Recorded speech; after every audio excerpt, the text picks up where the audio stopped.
ভাই আমাদের কি করা দরকার আমি সবাইকে লক্ষ্য করে বলছি শুনে রেখে দাও আমাদের সর্বপ্রথম করা দরকার ঈমানটাকে ঠিক করা আল্লাহর উপরে ভরসা রাখা রাসূলুল্লাহ মুহাব্বত রাখা এ যুবকেরা তরুণীরা আব্বারা নায়ের সাথে অন্যায় বিরোধী করা এ ছেলেরা যুবকেরা আল্লাহ নবী যখন বাচ্চাটাকে জিজ্ঞাসা করলো বাবা ছেলে ছোট তোমরা যেতে পারবে না বাবা এই বাচ্চাটা পায়ের উপরে পড়তে বলতে লাগলে ইয়া রাসূলুল্লাহ হাবিবাল্লাহ এখন আমি আর ছোট না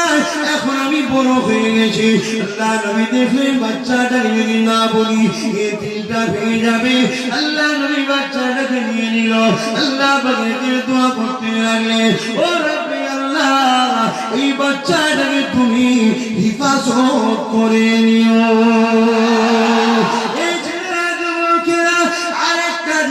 ছিল দুই ভাই ছিল ওই ভাইটারও ছোট ছিল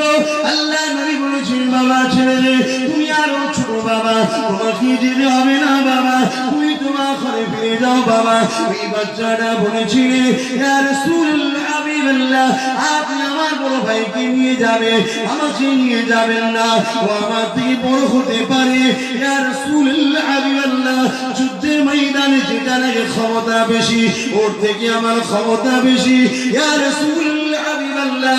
আপনি ওর সাথে আমাকে কুস্তি লাগা হুজুর দেখে নেবে ও আমাকে হেরে যাবে ও আমার সঙ্গে পারবে না আল্লাহ নবী মুচকি আসলেন আল্লাহ নবী বললেন ঠিক আছে দুই কুস্তি করো এই কুস্তি যখন হতে লেগেছে ছোট ভাই চোখের ইশারা করে দিল বড় ভাইকে ভাই রে তোর সঙ্গে আমি পারবো না কেননা তুই বড় আমি ছোট ভাই শুনেছি রাসূল বলেছে আল্লাহর জন্য হকের জন্য যে লড়াই করবে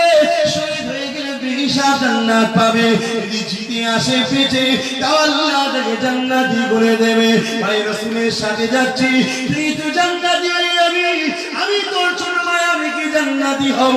এটা কি তুই চাস না আজকে দিনে ভাই তুই ইচ্ছা করে হেরে যায় আমাকে জিতিয়ে দি কেননা আমি যদি হেরে যাই আল্লাহ নবী আমাকে সাথে নেবে না চোখের ইশারা বড় ভাই বুঝে গেল ইচ্ছা করে জড়িয়ে শুয়ে পড়লো ছোট ভাই বুঝে গিয়ে বসে বলল ইয়া রাসূলুল্লাহ হাবিবাল্লাহ হুজুর আমি জিতে গেছি আমি জিতে গেছি আমি জিতে গেছি আল্লাহ নবী সবটা বুঝতে পেরেছে আল্লাহ নবী বাচ্চাটার আগ্রহ দেখে ওকে ফিরিয়ে দিল না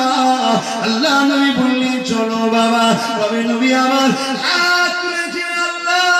এই দুটো বাচ্চা যেন কাফেরদের হামলাতে শহীদ না হয়ে যায় আল্লাহ নবী দোয়া করেছিলেন আল্লাহ বাচ্চাদেরকে আপনি ইবাদত করবে এই ছেলেরা যুবকেরা তরুণেরা কিন্তু বাচ্চা দুটো আমার আল্লাহ পাকের কাছে আশা করেছে আল্লাহ আজকে দুনিয়ার জমিনে তোমার জন্য তোমার হাবিবের জন্য লড়বো এতে শহীদ যদি হয়ে যায় কোনো পরোয়া নাই কাল কিয়ামতের ময়দানে আল্লাহ পাক তোমার